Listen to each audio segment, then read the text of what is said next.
Ladies and gentlemen, boys and girls, children of all ages, how you folks doing? Welcome to the Raw review for June 17th, 2019. I'm your host, Conman167, and we just finished streaming our Raw reactions. I hope you guys are excited to be a part of this first ever Raw review. I get to actually take your live calls. I get to hear from you. We get to go over the show. We kind of break it down, and we do all that great stuff. But as always, in all the Conman shows, I want you to be here right at the very start of the show for a very special reason. Because we got a thing called the Conman Certified Roll Call, and let's break that out right here. It's time for the Conman Certified Roll Call. Who do we got in here? We got Sam Ward, we got Sophia Barajas, we got Sport Reactions, Aaron Crafty, how you doing, my friend? We got Bogey Fan, we got Nathan Noble, Jordan Please up in here, we got Ernesto Ojeda, how you doing? We got CP Supercharged, Jordan Please up in here as well. We got Tice Gum, Weston, how you doing, my friend? We got Brian Kangemi. Nice to see you guys in here. Very awesome. Lots of new names. I like to see all you guys. But let's jump right into this thing. This is Monday Night Raw review, and if you guys want to know my thoughts on the show, this is where we address them. I'm going to kind of run through the show fairly quickly, give you guys the results overall, and then we'll talk about the segments as we go along, and then we are going to also get to your live calls every few minutes. Now I'm going to try to sprinkle them in here and there with the show as they kind of feel like natural. And we're going to get to all of your calls, hopefully. I don't know for sure how many callers we're going to have today.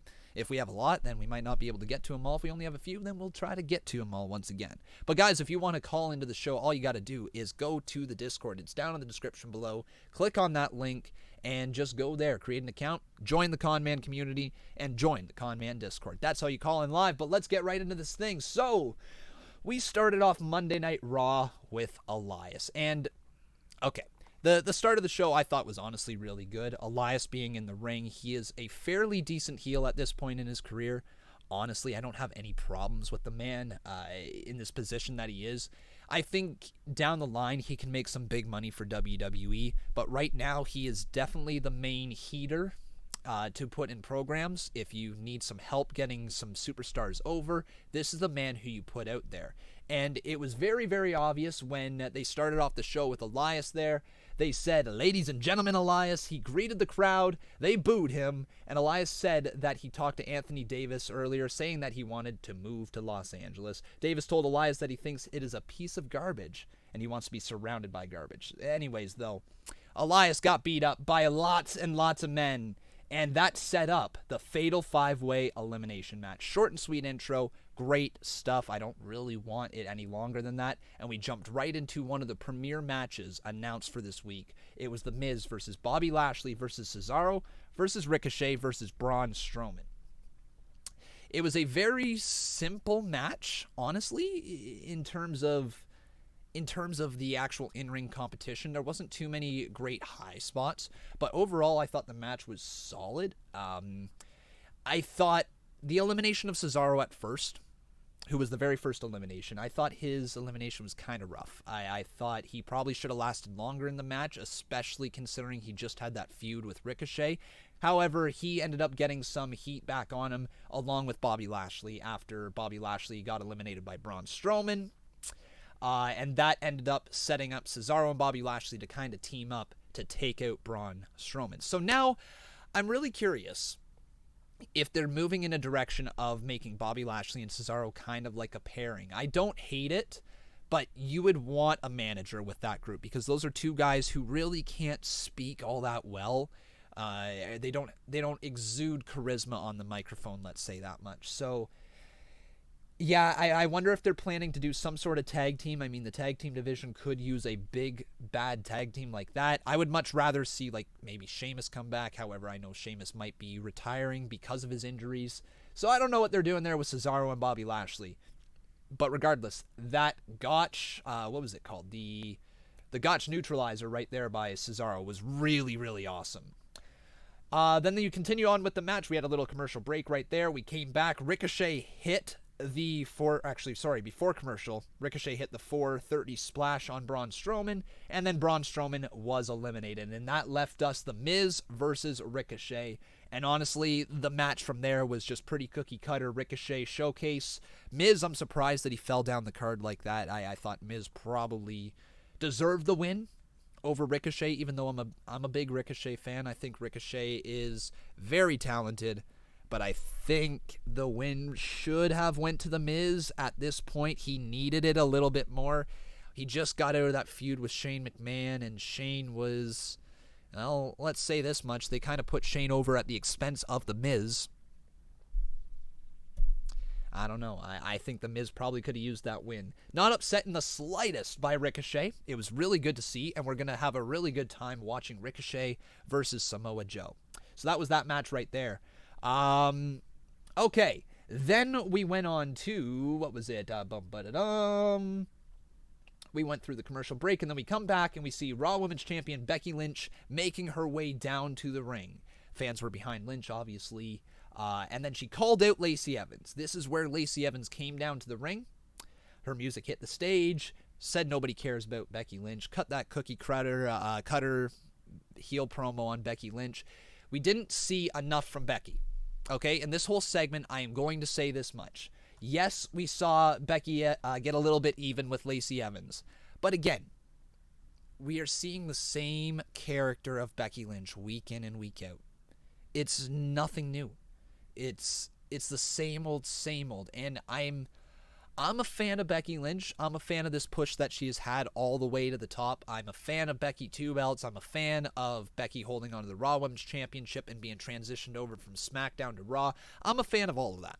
But what I'm not a fan of is the same old every single week. She is becoming too corny at times, and she is less feeling like another second coming of Stone Cold, and she's more feeling like a second coming of John Cena, but the goofy John Cena, the one that the fans resent.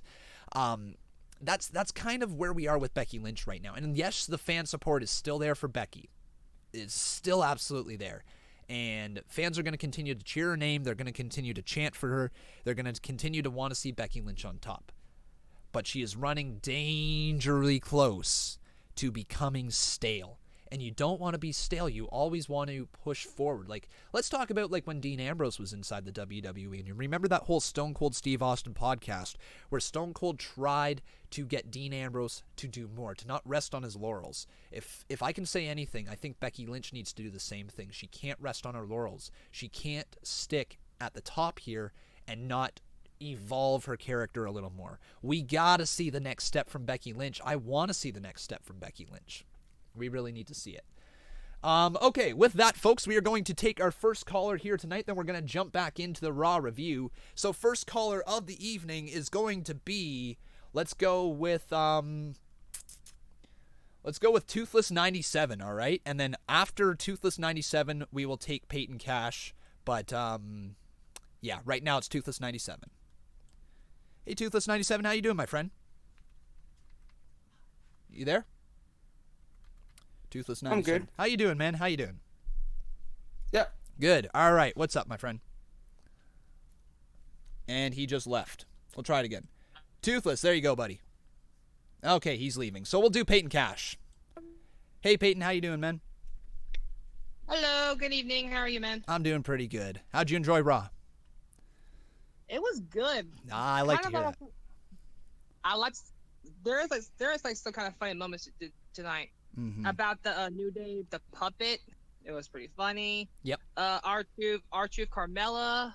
That was good. Yeah, that was pretty good. Like, I didn't see him until like I saw their costumes. And I was like, oh crap! And then the superstars, I was like, gun it. Yeah.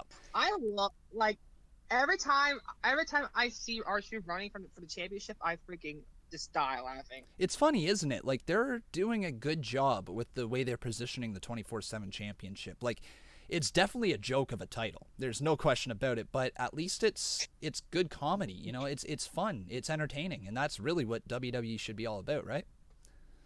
Yep, good title, ugly belt design. Yes, I absolutely agree. I'll give you that much. Also a good moment from tonight, I would have to say Roman Reigns finally getting payback for the Shane McMahon. Okay, so you like that, eh? Did you like the amount of time that took up on TV tonight? I liked it. Okay. All right, let's hear your thoughts then. Yeah. Well, after seeing Reigns being decimated by Shane McMahon and stuff, Mm-hmm. it felt it feels like the right moment to have him finally give revenge of what he has been doing. He has been dealt with for the past 5 weeks or so. Yeah, I can't speak. yeah. I can't.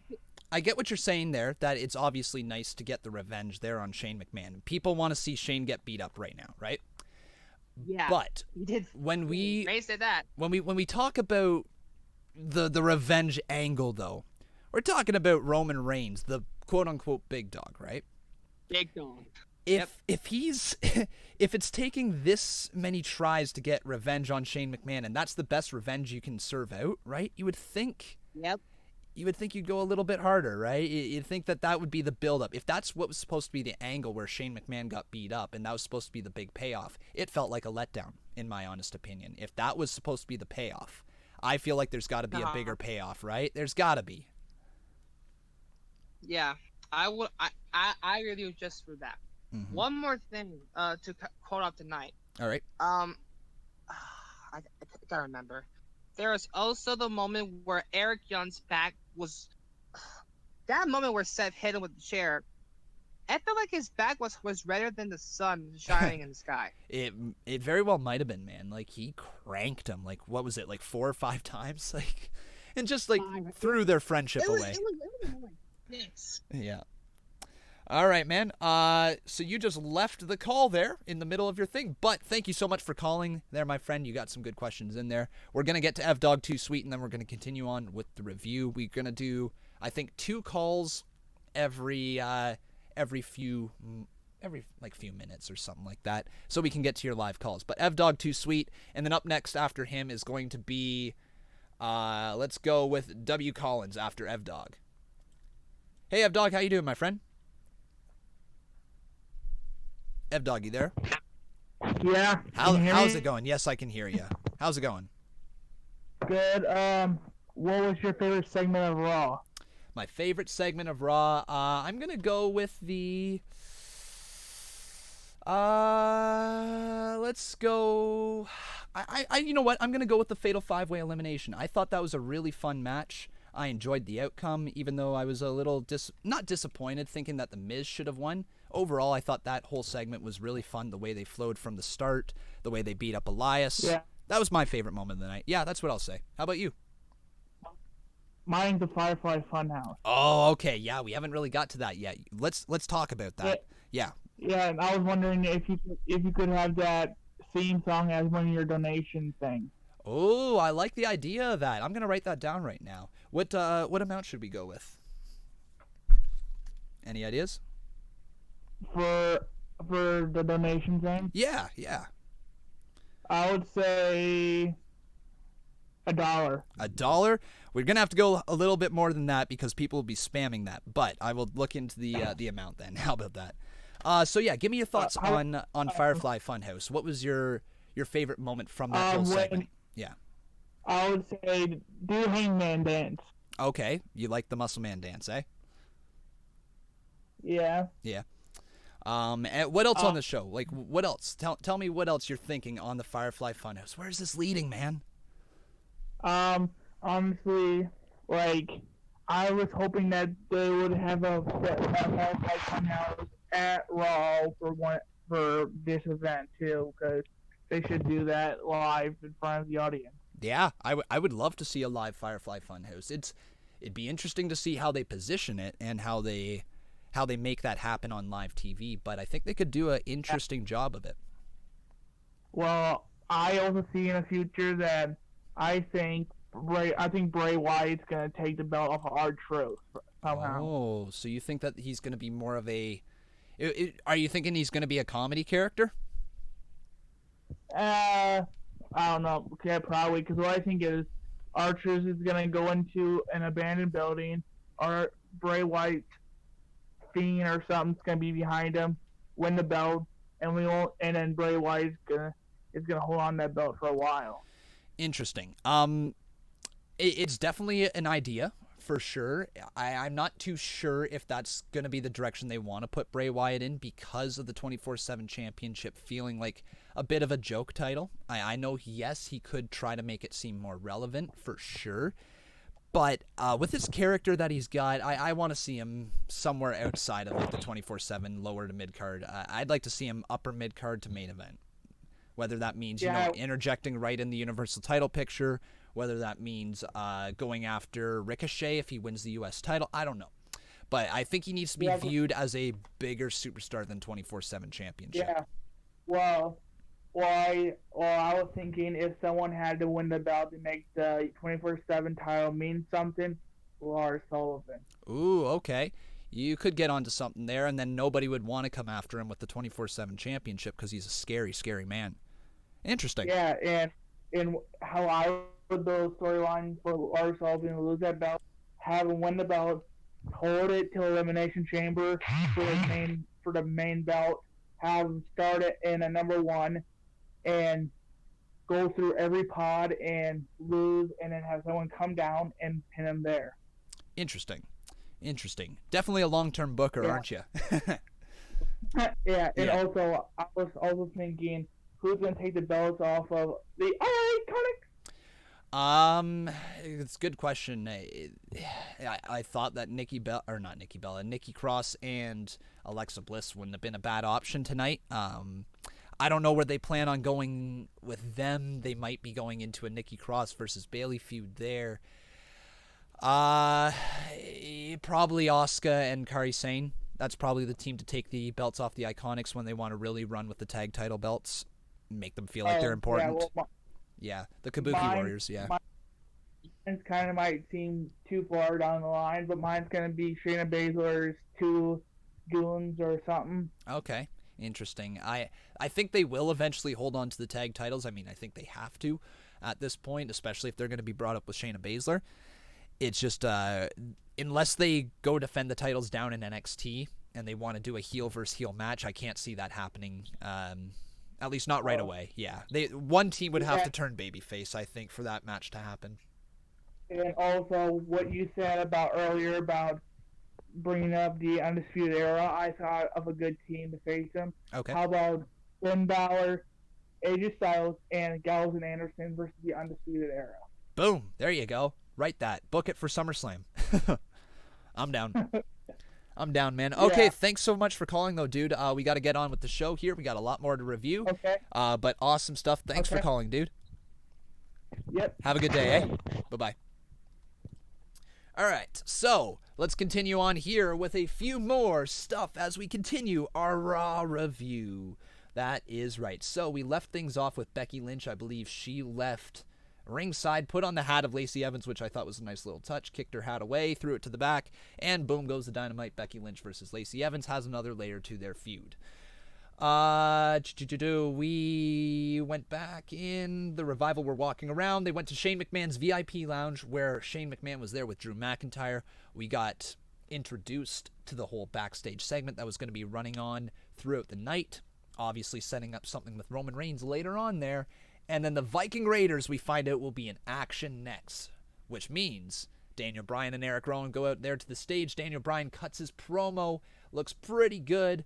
As a wild card there, again, the whole wild card rule on the night, though, was very, very weird.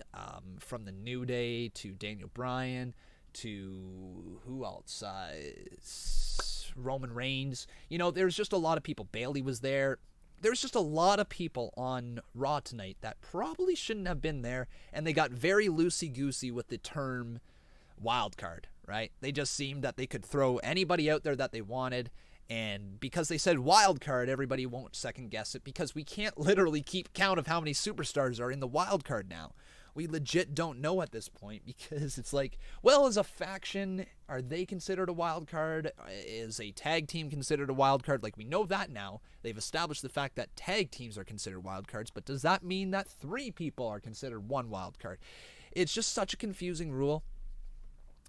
It's just so confusing, and I really don't know what really to say more about that. But we had the nice little planting of seeds right there where the Viking Raiders stared down Bryan and Rowan as they walked past them. Obviously, Daniel Bryan saying that they're the best tag team in the world. Viking Raiders going to take exception to that. Maybe that's a match that we get down the line. But speaking of matches, we had a quick little match there between the Viking Raiders against a local team, a.k.a. Jobbers. They defeated them very, very quickly with a gigantic move, and thus cue the 24/7 championship. R-Truth decided to run around after their disguises were found at ringside. R-Truth rocking a nice little disguise, Carmella as well. All the 24/7 championship division ran down to the side of the ring. R-Truth tried to hide under the ring. Titus O'Neil was born on the other side for some reason, and Titus O'Neil just happened to be hanging under the ring. Maybe he tripped in Saudi Arabia and stayed there the entire way. And then R-Truth got to slide out the other side. He bolted hightail out of there, and that was it for the 24/7 championship. That's all we had to say. It was a fun little segment. I don't have any issues with it. I liked, honestly, the Viking Raiders just being established once again as a legitimate threat in the tag team division. I liked the stare down with Daniel Bryan and Rowan. That made them feel like a bigger deal than they are. And, the R-Truth stuff, like we said, we just talked about, that was really fun. Okay? Let's talk about the Sami and Kevin show with special guest Baron Corbin. Obviously, Kevin Owens and Sami Zayn were out there. They apologized that the graphics were not updated. Owens then did the long introduction to Baron Corbin, saying that he is their favorite son, Golden Glove boxer, yada, yada, yada, just talking, just to get heat onto him. And there you go. He came on down to the ring. Now, the question was lying, who is going to be the special guest referee? Well, we found out it was going to be EC3 until Seth Rollins attacked him from behind, which was the running theme on the night. Seth Rollins hammered EC3, bending the steel chair across his back and basically taking EC3 out of all of it. But now for maybe one of my favorite moments of the night, definitely one of the funniest moments of the night. EC3 laid down behind the New Day the entire time that the New Day were cutting their promos. He didn't move a muscle. He was dead in the ring, basically, or not in the ring, on the ramp. And the New Day picked him up, saying that they have a referee, saying that they're ready to get this match underway.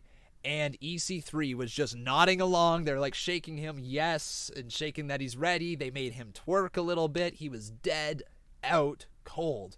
It was one of the funnier things that I've seen on WWE in a while. I actually laughed hard at it. Thought it was really good. And then the last thing before we get to your next calls, before we get to the 2 out of 3 falls match between Kevin Owens and Sami Zayn, we got to talk about AJ Styles and the Club. That's right, the Club. Gallows and Anderson seemingly are being entered towards a little bit of a push, if you will, maybe a redesign of their characters, as they are entered into some storyline with AJ Styles. Obviously, AJ Styles healing up backstage, very close to returning to the ring. Obviously, AJ Styles got injured a few weeks back. He's not completely cleared to return to the ring, but he's getting so close. However, the doctors, Gallows and Anderson, got in there, dressed up in their lab coats, and AJ Styles called them out. He's gone. Called them out. Did not like the fact that they have started to rest on their laurels, basically not push, saying that they were the top tag team over in New Japan, yet they're here and they're not taking themselves seriously. I like this storyline. I hope this continues, and I hope this leads somewhere. We heard the live caller there earlier who said that maybe Undisputed Era versus Finn Balor, AJ Styles, Gallows, and Anderson. Maybe this is how you start to reform the Club, and maybe the Undisputed Era comes and attacks them. They need their 4th man, and the Intercontinental Champion makes the save. Something like that. That's easy writing, and they are taking the first steps potentially to be able to do that. But now let's get into the next set of live callers here. We're gonna take live call with let's go with Hunter. All right, so Hunter, you're up next, my friend. Let's get ready to go as you're on the show next. Hey Hunter, how you doing, my friend? How you doing? Fine. Fine? What's your question, or what do you want to talk about here today about Raw? Shoot. What did you think about Roman Reigns attacking Shane and Drew and everything? I thought it was good. Yeah, I thought it was definitely an interesting payoff. I don't have too many issues with it. It was... I would have liked to see, maybe there be a bigger payoff with the beatdown on Shane McMahon. It was fine. What'd you think? I thought it was good. Yeah. All right, my friend. Thank you so much for calling the show. Have a good day, and be sure to call back later. Bye-bye, man. Bye. Thanks. All right, and let's get to I like to fight raccoons. So I like to fight raccoons. You're up next on the show. Here we go. I like to fight raccoons. How you doing, man? Hey, man. How's it going? Hey. What you want to talk about here? I just wanted to ask, what do you think is gonna be the main event of SummerSlam? At this rate, honestly, I don't have a damn clue. It could be honestly a rematch between Baron Corbin and Seth Rollins for all I know at this point. I know it's not what we want to hear. Honestly, if I had to say where they should be heading, Seth Rollins versus Roman Reigns would be very, very fun because they've got so much story there, and that feels like a SummerSlam match. Who would you like to see? I would actually like to see a rematch from Seth and AJ Styles. Interesting. Go back to that. That was a 5-star match. It was really good, man. It was a really good match. So when we're talking about that one, what would you like to see if they did the rematch? Like, what would make that feel like a bigger match for you? Oh. I know, putting you on the spot, eh? Yeah. Welcome to my You world. got me there. I would like to see AJ Styles turn heel. There you go. Now you're getting somewhere. Gallows and Anderson helping out with with that, reforming the club, heel AJ Styles. You could get there. You could definitely get there. Yeah.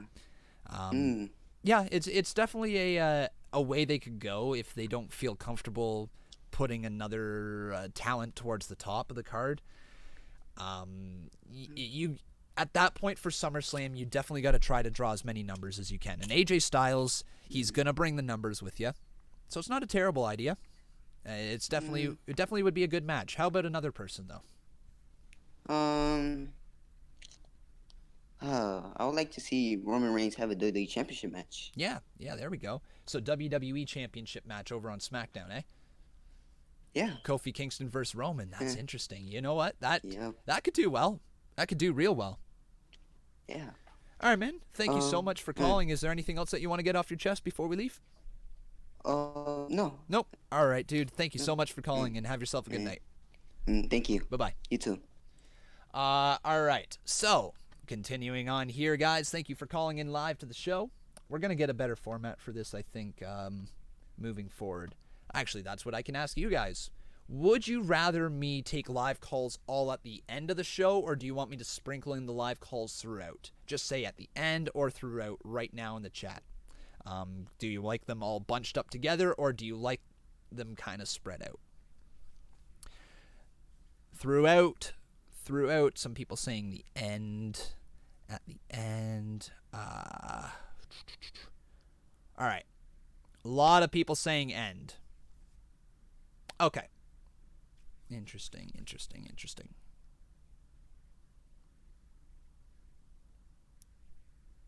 All right. Looks like we're going to do the end. Okay, so what we're going to do, I think, moving forward, is we're going to take a couple quick calls at the start of the show, I think, and then we're going to do our review. Then we'll take some more calls at the end. Hunter Hand, though, every time, though, that you guys drop a donation, we can get into your donos. So, right here, Hunter Hand says, where do you think WWE is going with Bray Wyatt's character? They're going to Moneyland. That's where they're going. They're trying to print money with Bray Wyatt. They're going to make so much money off that man once he enters the main event. But yeah, I think they're going for a title. It's just too unique. It's got too many followers already for it to not be a main event player. At least that's my hope. All right, guys, if you have not done so, though, please make sure you subscribe. Look at that. We're one subscriber away from 112,000 subs. Guys, please subscribe right there. But let's talk about the 2 out of 3 falls match between Kevin Owens, Sami Zayn, and Baron Corbin taking on the New Day, who completely disregarded the entire wildcard rule. Somehow, it turned into a 2 out of 3 falls match, which was awesome. Zayn quickly tagged in, stopped Woods from tagging his partner. Woods rolled Zayn up for the first fall. Excited Esports, thank you very much for subscribing. We're getting so close, though, guys. Keep on subbing. Don't unsubscribe, everybody. Come on. But yes, that led the New Day to a 1-0 lead in the match. We went to commercial break, and then as we came on back, the New Day picked up the second fall, scoring a 2-0 win, absolutely clean as day, over Sami Zayn, Kevin Owens, and Baron Corbin. Now, this one right here, this match, I thought this was a very fun match, but again, the logic it didn't make sense, guys. It truly did not make sense. I thought that the wild card rule needed to be better explained, and again, I don't want to harp on this wild card rule, but I'm gonna because at this point, it makes no sense to keep it around. It's kind of like the third hour of Raw. I wish that they would just drop this whole thing. Yeah, drop the wild card rule. Say that it was dumb. And just say that the brand split's over. If that's truly the direction you are wanting to head in. But they don't want to end the brand split. This is their half-assed attempt to end it. They've got pressure from TV networks to try to keep their shows feeling like special, and WWE as a result is making their shows feel even less special because you're like, well, I can tune in on Raw to see Roman Reigns. I don't gotta go watch him on Tuesday. Or I can tune in on Tuesday to watch Roman Reigns. I don't gotta watch the flagship show Raw. Or you know what I mean? Like, it also dilutes your performers. It makes them overexposed because let's face it, 3 hours of TV on Monday Night Raw, you can get every major story that you want to get on that program. You can. It's very simple. Just put them on TV, allow them to tell the story, and don't overcomplicate things. Don't just make a story complicated or make them appear on TV multiple times a week just for the sake of it. Give us depth to these characters. Give us suspense. Make them go away for a little bit. Make our hearts grow fonder for them when they're not on TV. That's one thing that NXT does very, very, very well, is that they only have an hour of TV. So when you are on the card, they make you feel like a big deal. And that's the way WWE could do it. They've got such a deep roster of superstars that if you just have a constant rotation going on of who's on the road, who's at home resting up, you could constantly flood in new superstars, and it could be like your own indie territories. You could literally build up to big dream matches. You could have matches take place a couple months in between, and they don't touch each other except for on those matches. You know how they're building up Johnny Gargano versus Adam Cole, right? They built it up to 2 great matches, and they're building to a third at NXT TakeOver Toronto. They know how to build multiple matches, and that's only 3 matches over the course of what? How many months? They make them feel like big deals. And Monday Night Raw, if you just have them show up on Raw and have them show up on SmackDown, and then this Sunday they're at the pay-per-view, then they're back again on Monday Night Raw, then they're back again on Tuesday Night SmackDown, then they're doing stuff for the WWE Network, then they're doing this, then they're on Twitter, then they're on social media, then they're doing an Instagram takeover, then they're doing a Snapchat takeover. And it's like, how much of these 1 or 2 superstars can we legitimately digest? Can we follow? And how are we supposed to care about a person when they're just constantly being shoved down your throats or constantly being overexposed to the point where you don't want to see them? You just don't. It's tough. It's a tough thing to say, and I think it really is as a result of WWE trying to overexpose their characters. In their mind, they're thinking they're going to get over the more they're on TV, but less is actually more when it comes to wrestling. So yeah. Anyways, the New Day picked up the win 2-0. That's my thoughts kind of on the wild card rule. Then we got Paul Heyman, who came out. He introduced himself as an advocate for Mr. Money in the Bank. And he said he was not comfortable out here with Seth Rollins smashing people with a steel chair. He made it clear he will not be the special guest referee, but he laid the threat of Brock Lesnar potentially being around. Jeff Jones, thank you for subscribing, dude. I appreciate that. And thank you guys so much for 112,000 subscribers. Woo! That's amazing stuff. But yeah, teased maybe that Brock Lesnar was here tonight. Obviously he wasn't, but maybe Sunday, maybe not. So again, they're just playing on that whole maybe, maybe not rule. And I kind of like it because what it allows Brock Lesnar to do, it allows him to be a part of the program without having to be there every single week, which is really the issue that lied when he was Universal Champion. He didn't feel like he was part of the program unless he was on TV. Now there is a story kind of built around Brock Lesnar, and if he's going to cash in, if he's not, if he's there that night, if he's not. And I kind of like that because Brock Lesnar, you never actually know if he's going to show up to a Raw or not. So it's fine. I enjoyed it. All right. What happened to my dabbing? That ended a while ago. That's like a year and a bit ago I ended that. Okay. We had then... Yes, Baron Corbin trying to recruit Eric Young to be the special guest referee. Obviously, Eric Young was interested. He wanted that opportunity. But Seth Rollins called him out on his lies. Eric Young said, I was just saying that because I wanted to get rid of him or whatever. Or in the Eric Young voice that he's got. And Seth Rollins wasn't buying any of it. Cracked the steel chair across his back as well. So there you go.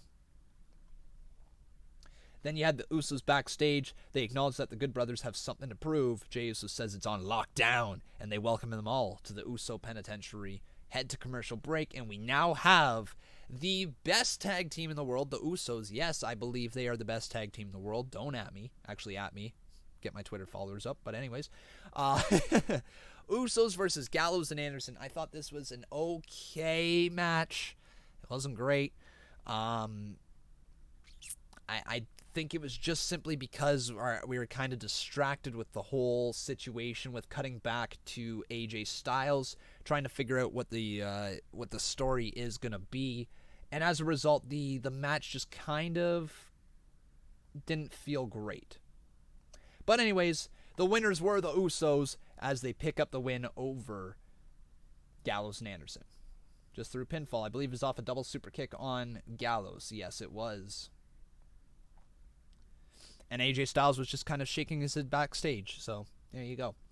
Alright. We then had Seth Rollins take on Daniel Bryan later on in the main event. So we found that out during the show. And obviously we're going to build to that. The party was at backstage there. Shane McMahon backstage with Drew McIntyre and the Revival. And this is where Roman Reigns came on out.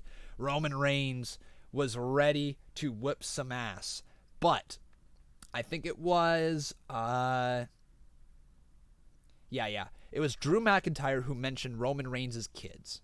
And Roman Reigns has already said, if you mention my kids, that's going to be the end of it. You just lose all respect. You don't deal with Roman Reigns. You deal with Joe Anoa'i, right? So, Roman Reigns did not like that. He goes backstage to ruin the party, the VIP party put on by Shane McMahon, taking out the Revival, the tag team champions, who, by the way, I've got a little bit of an issue with them being the lackeys for Shane McMahon. Yes, it ups them to this level, right? Like beforehand they were kind of about here, let's say, chin level. Now they're up about here at the nose level. But the thing is since they're tag team champions, they should feel like they're up here. They should feel like they're a bigger deal than they are. And being the lackeys for Shane McMahon and for Drew McIntyre, eating the punches for Roman Reigns week in and week out is not a good thing for your champions. The Revival has already been viewed as very weak by just casual viewers, right? They believe that Roman Reigns is going to be just able to walk all over the Revival, and that's not what you want for your tag team champions, right? You don't want to see two guys get taken out by one, especially when they're supposed to be the two best guys in your company as a tag team, right? When they're champions, they should be viewed as top guys, even though their nickname says they're top guys. They're not viewed as it sometimes. So, yeah. All right, I actually kind of prefer the style of mixing in callers throughout the show, guys. I know that it might be a little annoying jumping in and out of the review, but I think it's going to be a better show overall. So, we're going to try this. We're going to take a few more live callers right now. Let's do B. Gillis. So, B. Gillis is going to be up next, my friend. So, B. Gillis, have your microphone unmuted there. Have a question ready or have a topic ready that you want to talk about, guys, when you call into the show. Be greatly appreciated. So, B. Gillis, you're on the line. Hey, B. Gillis, how you doing, man? I'm doing good. How are you? I'm doing really, really good. How'd you think of Raw? Overall, not too bad. Definitely more enjoyable than the previous weeks. I thought it was a solid show. There was certainly things that I'd like to change. Certain things that, I could do without. Certain things that I wanted to see more of. But yeah, overall, it was a decent show. What'd you think? I thought it was pretty good. Yeah. Main event had some very close moments in it. Some parts I actually thought Daniel Bryan was gonna win. Yes, I thought so too. I'm not sure if you remember if you were watching the actual live stream we were doing, but it was right at the end. I'm like, is Daniel Bryan legitimately going to beat Seth Rollins? I thought for a second it looked like he was going to beat him. Yeah, I thought with the second yes lock in, I thought he was actually going to make Seth Rollins tap out, but no. Seth Rollins, the Kingslayer, takes the victory. He pulls it off, eh? What was your favorite moment of the night? My favorite moment was probably the fatal 5-way elimination match. I thought that was very, very entertaining. And I the outcome with it, with Ricochet finally getting a push. Really good, man. I enjoyed all of that as well. Like I said, I kind of thought The Miz probably should have gotten the win just simply because the amount of losses he's taken recently. But overall, Ricochet versus Samoa Joe is going to be really fun, and I can't complain with that. Same. Yeah. Anything else, my friend? So I want to talk about some superstars that I feel that are underrated. Okay. EC. I don't know why they're disrespecting EC3 that much. He's getting very disrespected each week by going after the 24/7 title, even though it's a joke. I find R-Truth is making it very entertaining. I feel like EC3 should maybe go for a U.S. title shot or something like that. Cause I agree. I think at this rate, EC3 is at least getting on TV more often. After tonight, there is no way he didn't impress anybody backstage. I thought he made himself known tonight. I think he was on his game in terms of his selling ability. The way he was eyes closed, just went limp for the New Day. I thought that was really, really entertaining, and I bet you we're going to see a few more comedy spots with EC3. But here's the danger with EC3 is that we've learned from the Dean Ambrose podcast that once you show you have a little bit of chops for comedy, they try to get you into comedy. So hopefully EC3 isn't going to be relegated to a complete comedy act. Yeah.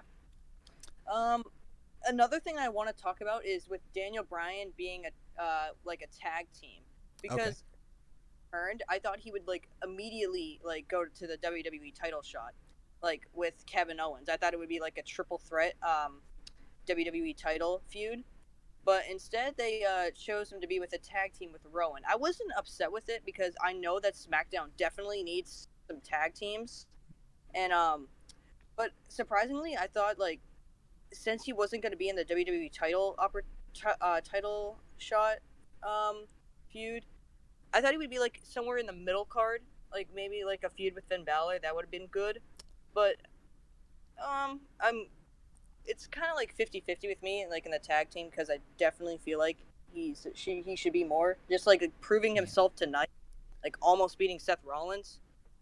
Yeah, I get what you're saying there. I think the thought behind Daniel Bryan going to the tag team division was definitely made with the hope that they're going to make the tag team division feel bigger. Yeah. I think that it was a very natural pairing, putting Daniel Bryan and Rowan together, and then just obviously moving them from the WWE title to the tag team division because they got a partnership going on. I think the biggest misstep that they've taken with Daniel Bryan is they haven't kind of capitalized on all that heel heat he had with the Planet's champion for the WWE Championship. I think the tag titles should have been converted on week 1 sort of thing to the Planet's Champions Tag Team Championships, because it would have kind of just continued that storyline that he had going on in the main event, which I don't think they wanted to pull him out of. The only reason he got pulled out of it was because how good Kofi Kingston's rise was. You couldn't have Kofi Kingston lose at Mania. There was no other way to do it, right? So go ahead. They just had to do it because, Kofi has been in the WWE for 11 years in the making. Exactly. And if they would have pulled the plug on Kofi Kingston there, if they would have built him all the way up to the main event and had Daniel Bryan win, fans would have turned on Daniel Bryan. Like, it was that big of a moment that needed to happen for Kofi Kingston. So, unfortunately, Bryan kind of got pushed into the tag team division because they didn't really know what to do with him, and they just thought, let's transfer this gimmick over there. It's going to work, but then they've kind of forgot about him all the way until today. Yeah, so I don't know what they plan on doing there. I hope they move the championships over to the Planet's Champions again. But I think. Yeah. I'm guessing Bryan and Rowan are going to face Heavy Machinery at Stomping Grounds. Mm-hmm. That's my. But besides that, I don't think I have anything else to talk about. All right, man. Well, thank you so much for calling in. That was a great little chat. Thanks for accepting me. No problem. Make sure you call back later, eh? Have a good day. No problem. Bye-bye. You too. All right. That was a good little call. We're going to take, I think it is, let's go to Dwayne the Brockout? I think that's your name. Dwayne, whatever your name is, buddy, you're up next on the call, but we got a few more things to go through before we get to your call. So, Dwayne, you're up next. Please hang on the line and be ready. But we then had the Alexa Bliss and Nikki Cross segment taking on the Iconics for the Women's Tag Team Championships. I thought I thought that match was decent. I don't think it was anything to write home about. Also a little weird to have somebody like the Iconics who aren't viewed as the best in-ring performers beat somebody like Nikki Cross, who fans are really excited about, with just a roll-up. I think that the distraction from Bayley probably should have led to more than just a roll-up on Nikki Cross. Maybe the Iconics hitting their finishing move on her, because then that would be a 2-on-1 assault. Bayley would keep her from winning, and then that would continue the storyline there. So, yeah, I think that the match was just okay. It wasn't anything to write home about. But still, your tag team champions are the Iconics. So yeah, that's what the match was all about there. Then we got into, I believe, the Firefly Funhouse segment, and this one was creepy. All right, it was creepy as hell. Bray Wyatt was like watering some flowers, and then all of a sudden the screen kind of went really weird. Next thing you know, he was telling us to let him in. He was wearing the Fiend's mask, just being creepy as hell. And then he disappeared. So Bray Wyatt's on the loose. Bray Wyatt's out there. He's gone. He's out there roaming around. And so the question lies, is he going to interrupt Stomping Grounds? Is he going to be on Monday Night Raw next week? We legitimately don't know at this point. It's kind of scary. There's a Fiend on the loose, right? There's a Fiend on the loose. Okay, then we got the final match right here. Daniel Bryan with Rowan at ringside taking on Seth Rollins. So this match went really quickly because it ended in disqualifications. Next thing you know, so I'm actually just going to read this right here. Rollins hit a springboard clothesline, and Bryan gets out of the ring. Rollins hit a suicide dive on Bryan. Rollins goes for a second one, but Rowan catches him and hits the claw slam on the ring apron. That's where the disqualification happened. So Rowan attacking Seth Rollins, hitting his finishing move right there on the apron. That led to a bunch of people running on down because Bryan hit the big knee kick right there, and then New Day ran on down for the save. Kevin Owens and Sami Zayn followed. The Revival joined them as well. They started beating each other down. We had a brawl. The Usos ran down there to protect them as well. Obviously, the Usos and the New Day's little allegiance there. These guys continue to fight with each other. I liked that. And yeah, then that all kind of went away.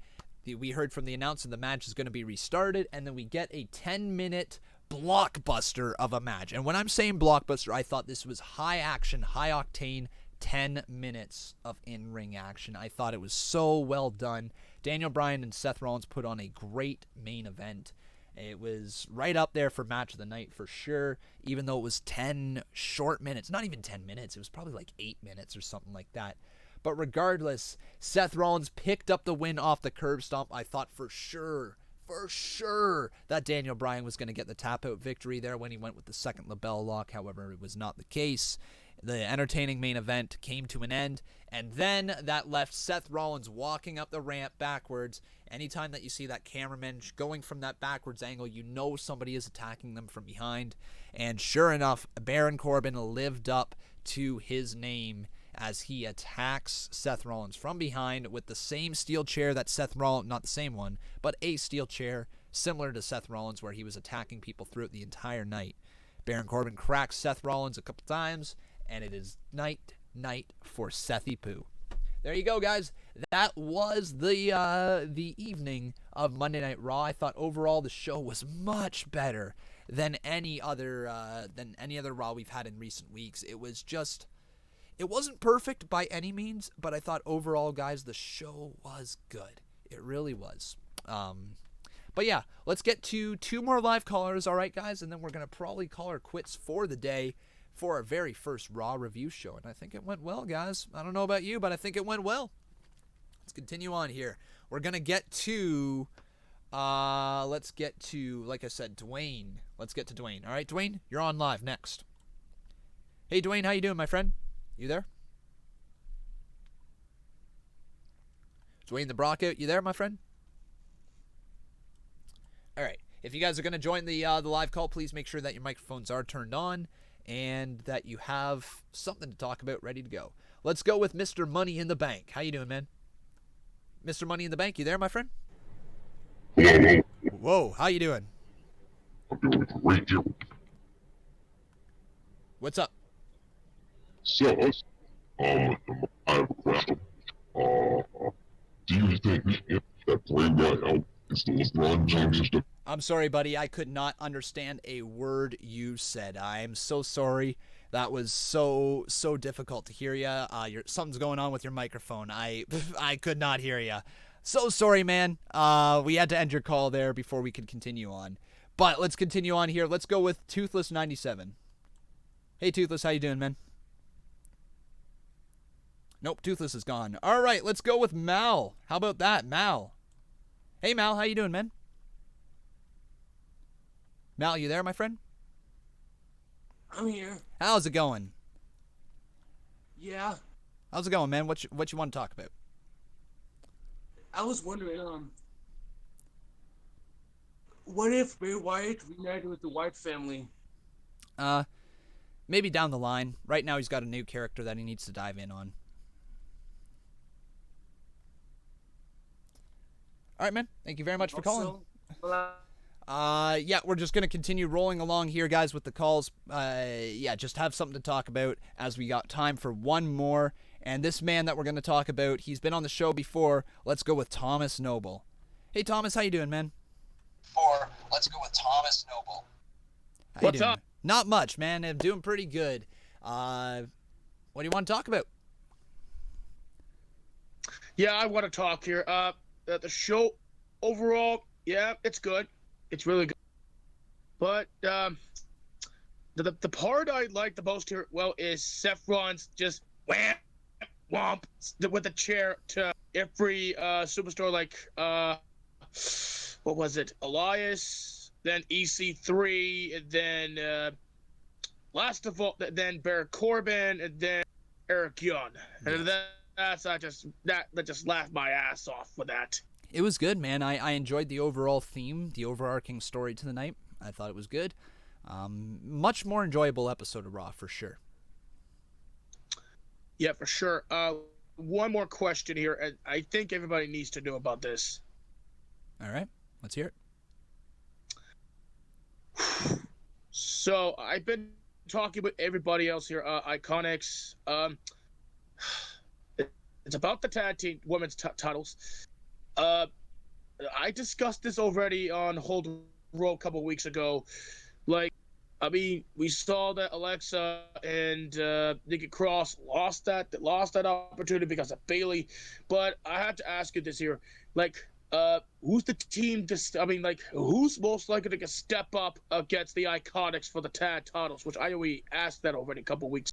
Yes. Yeah, we also had that question also earlier here in the stream, and it's interesting because it could very well be an NXT tag team if they wanted to, if they really want to build up maybe Born and Bougie, you know what I mean? There's not too much down in NXT, though. I would say the front runners have got to be Asuka and Kairi Sane. There's AKA the Kabuki Warriors. Exactly, the Kabuki Warriors. We haven't really seen too much from them. There doesn't seem to be any other women's tag teams who are really at that point and ready to go. So I would say them. They're probably the most likely team to take the titles off of them. And what pay-per-view or show do you think the Kabuki Warriors could take the titles off of the Iconics? It could be a SummerSlam moment. If it feels like if they were going to try to rush that story and try to get the titles on them, they would have done it by now. So I feel like they're going to try to build them up a little bit more for SummerSlam. You've got probably 12 to 14 matches that you got to fill out on that card. That would be one of those matches that would be decent enough that fans would want to see, but also wouldn't take too much story to get to. So I'd go with that one. And SummerSlam is at August, is that right? Yes, August. It is August 10th. August 11th. My bad. And then NXT Takeover is on August 10th. Yep, Toronto. Yep. Good. All right, man. So yeah, I think we're gonna end your call there. Thank you so much for calling, dude. No problem, man. Have a good day, eh? Bye-bye. Yeah, good night. All right, guys, so that will do it for our live calls section. I'm really happy with how this show turned out. We had nearly 150 live viewers there at the middle part of the show, pulling in 2.5K views already. But guys, overall, that was my thoughts on the show. If you want to hear even in more depth thought, make sure you tune into the podcast this Friday, as myself and Bob will be recording that, I believe. And you can hear my thoughts and Bob's thoughts on both Raw and SmackDown right in that show. And that is, again, this Friday. Before we leave, though, tomorrow, guys, I will be live at 3:30 p.m. Eastern Standard Time with Fire Pro Wrestling World Promoter. And then we're also going to be live at 8 p.m. with SmackDown Live. And then, again, live with our reactions and our review, I should say, after that show. So tomorrow night, SmackDown Live, 10:15 p.m., we'll be doing a SmackDown Live review just like this. But guys, that's going to do it for me here today. Thank you so much for watching. I hope you enjoyed. On your way out, please make sure you smack that like button, as we are almost at 100 likes already. So please, everybody, help me out there. Thank you so much for calling into the show. We'll try to get to more live callers, and we're going to try to format the show a little bit better as we move forward. Obviously, doing our best to make this show feel as interactive as possible with you guys. Before we leave, though, we just got a $15 donation from Dante151. He says, "Hey, Conman, do you think AJ Styles should be the referee for the Rollins-Corbin fight?" Probably not, just simply because I don't think the story is there. I know that they just had the Seth Rollins-AJ Styles match, but I think it should probably be either Brock Lesnar, or Bray Wyatt. But yeah, I guess AJ Styles would be a safe third pick if both of those kind of fell through. Roll that $15 dono right there. It's Titus World Slide. Woo!